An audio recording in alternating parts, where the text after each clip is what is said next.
আসসালামু আলাইকুম viewers, Sabinus কিচেনে তোমাদের স্বাগত জানাই। নিরামিষ দিনে এই নারকেল দিয়ে পেঁপের রেসিপিটি তোমরা একবার অবশ্যই বানিয়ে দেখো। আশা করছি তোমাদের খুবই ভালো লাগবে। Aha. Yes.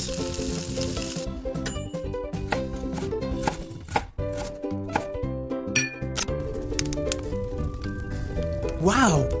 পেঁপে আমি ভালো করে মোটা করে খোসা ছাড়িয়ে নিয়েছি, নিয়ে এবারে ধুয়ে নিয়ে এবারে একটি গ্রেটারের দ্বারা এইভাবে গ্রেট করে নিচ্ছি। সমস্ত পেঁপেগুলো আমি গ্রেটারের দ্বারাই গ্রেট করে নেব। এরপর কড়াইতে অল্প করে সর্ষের তেল দিয়ে ভালো করে গরম করে শুকনো লঙ্কা, তেজপাতা আর হাফ চামচ 5 ফোড়ন দিয়ে দিচ্ছি। ফোড়ন সব কিছু লাল হয়ে যাবে। লাল হয়ে গেলে এরপরে গ্রেট করে রাখা পেঁপেগুলো দিয়ে দিচ্ছি। পেঁপে দিয়ে এবারে আমি ভাজতে থাকবো কিছুক্ষণ। আমি এখানে হালকা করে ভেজে নেব পেঁপেটা। ভাজতে ভাজতে এর মধ্যে আমি এবারে হাফ কাপ নারকেল কোড়া দিয়ে দিচ্ছি।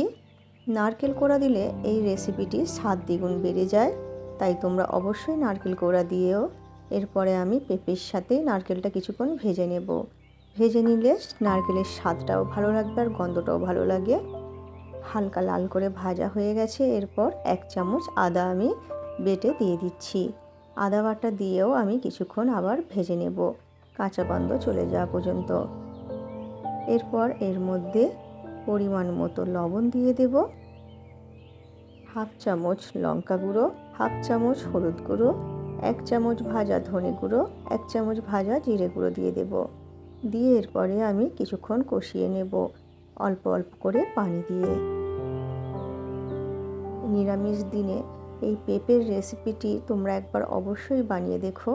এই রেসিপিটি খুবই দারুণ হয় খেতে।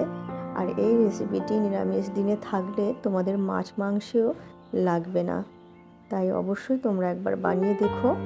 এরপর কষানো হয়ে গেলে এর মধ্যে অল্প করে পানি দিয়ে দেব। গ্রেট করা আছে তাই বেশি পানি দেওয়ার দরকার নেই।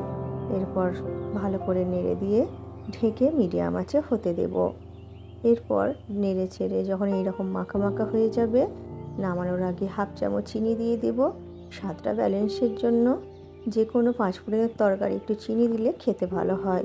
এরপর তোমরা নামিয়ে পরিবেশন করো ভাত রুটির সাথে। আমার রেসিপিটি তোমাদের ভালো লাগলে লাইক, কমেন্ট, শেয়ার করে পাশে থেকো। আমার রেসিপিটি ফেসবুক থেকে দেখলে ফলো করে দিও, ইউটিউব থেকে দেখলে সাবস্ক্রাইব করে পাশে থেকো। শেষ পর্যন্ত দেখার জন্য ধন্যবাদ।